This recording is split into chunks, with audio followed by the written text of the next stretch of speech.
The morning of the 3rd of December, 1941, began with screaming.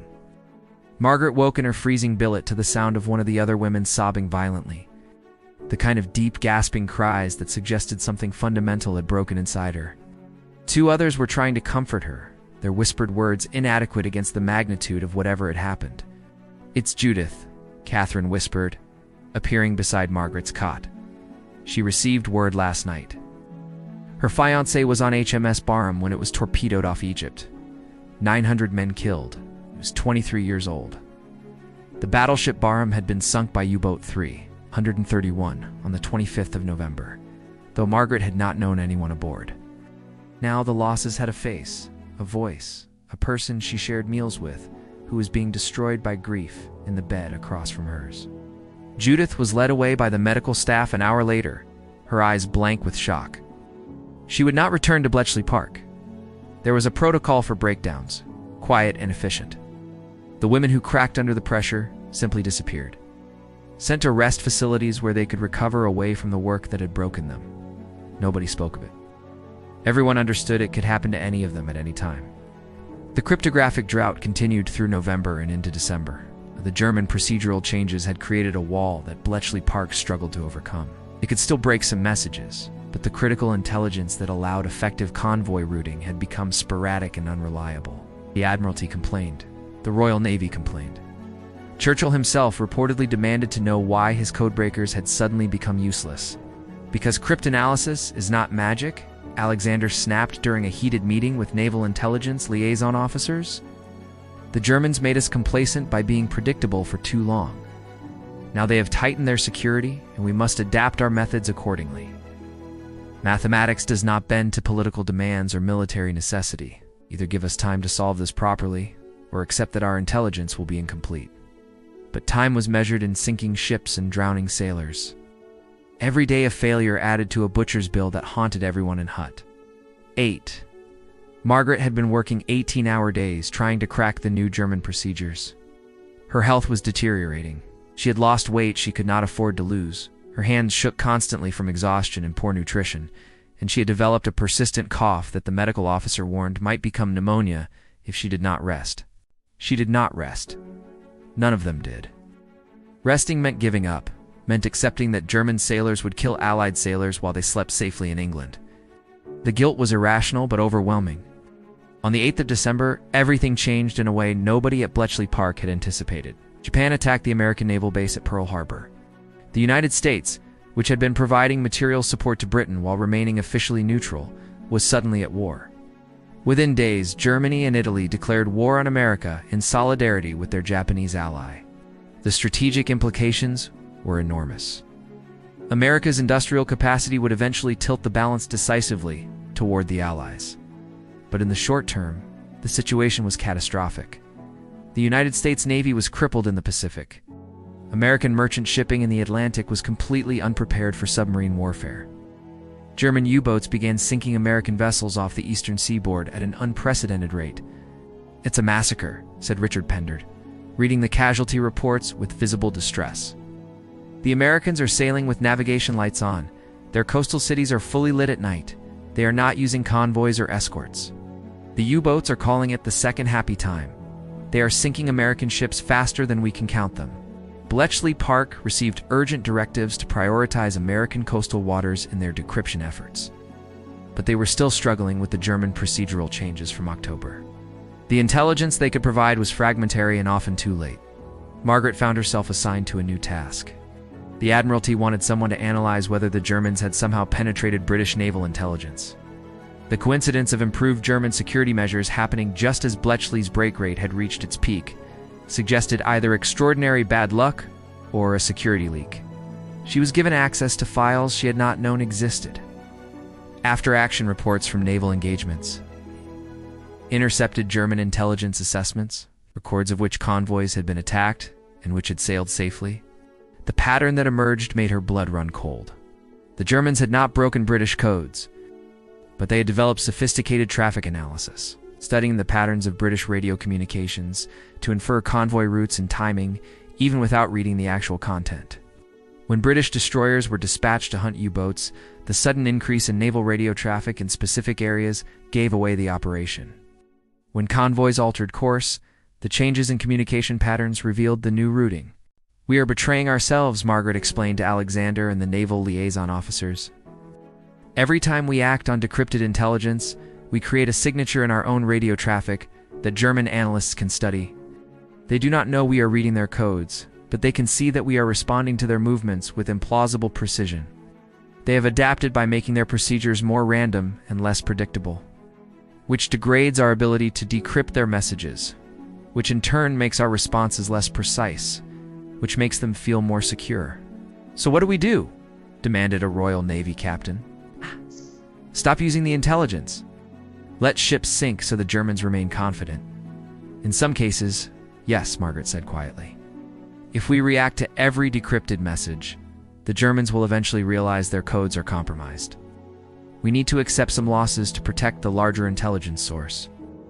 And we need to develop cover stories for our successful actions, so the Germans attribute them to reconnaissance or lucky guessing rather than signals intelligence." The room erupted in furious argument. Naval officers insisted every life must be saved. Intelligence analysts argued that protecting the source was paramount. Churchill's directives demanded both perfect security and perfect operational success, an impossible combination. Margaret sat quietly while men twice her age shouted at each other, and she thought about Judith's fiancés drowning in the Mediterranean.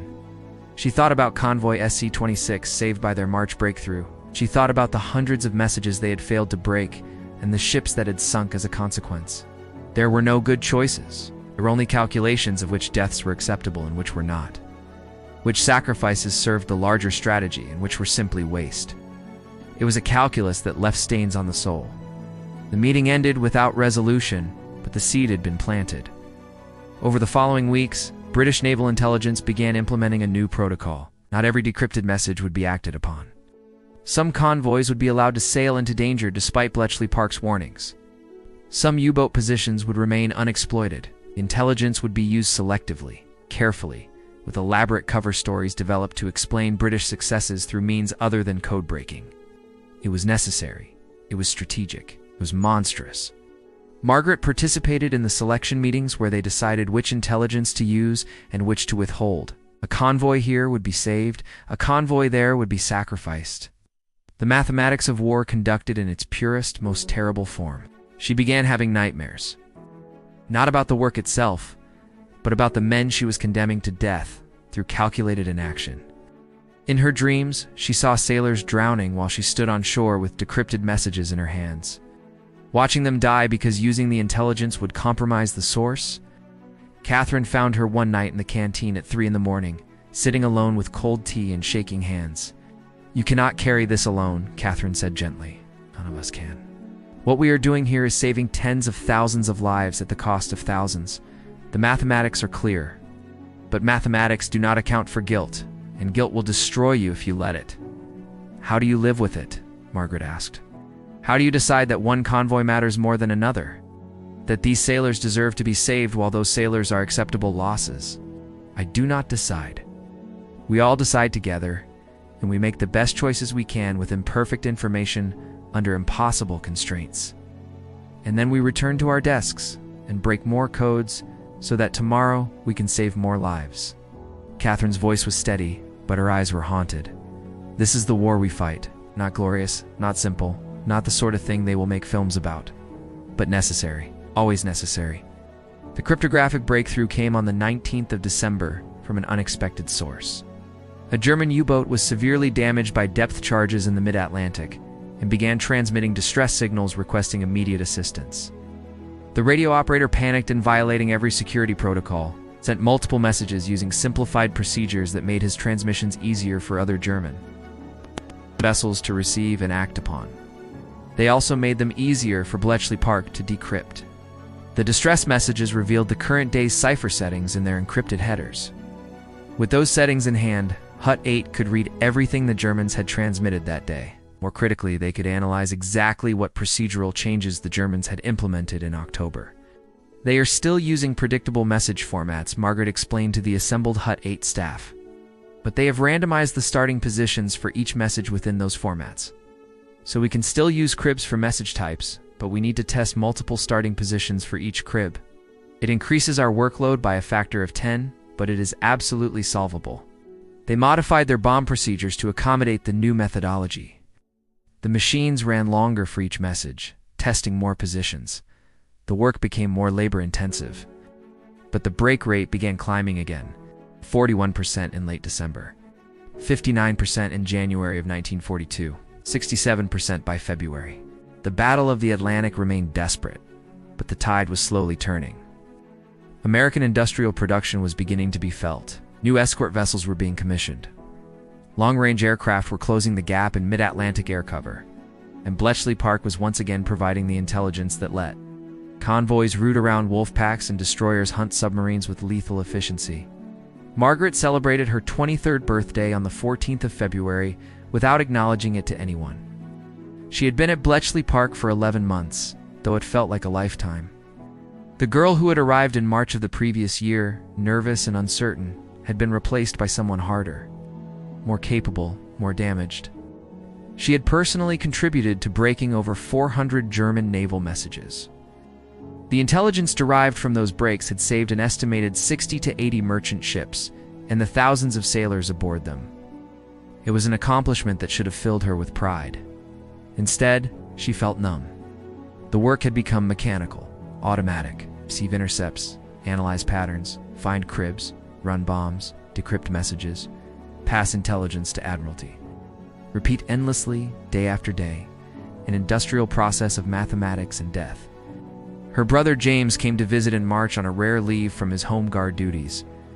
They met in a pub in Bletchley Town, far enough from the park that they could speak without fear of being overheard by colleagues.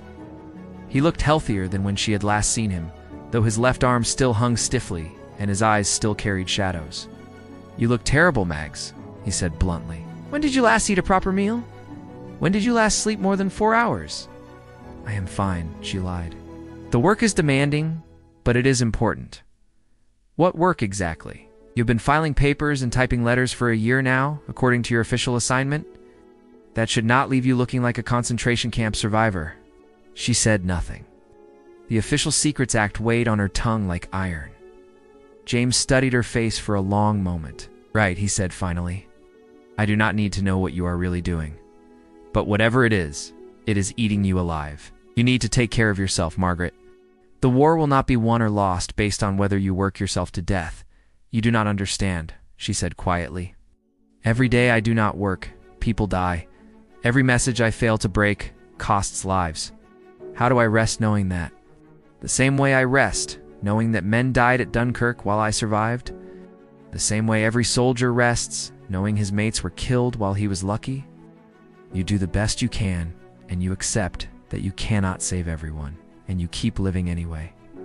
He reached across the table and took her hand. "Promise me you will try to survive this war, Mags. Not just physically. Promise me there will still be something left of my sister when it is over." She promised, though she was not sure she could keep that promise. The work was consuming her piece by piece, and she did not know how to stop it without abandoning her responsibilities. They parted outside the pub, and Margaret watched her brother walk away into the March rain. She wondered if she would see him again. She wondered if she would still be herself when the war finally ended, or if the woman she had been would be as much a casualty as any soldier killed in battle. Back at Bletchley Park, the intercepts were piling up, waiting for her attention. Somewhere in those encrypted letters were patterns that would save lives and patterns that would end them.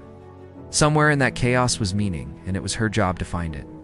She returned to her desk and continued the work, because that was all she knew how to do anymore.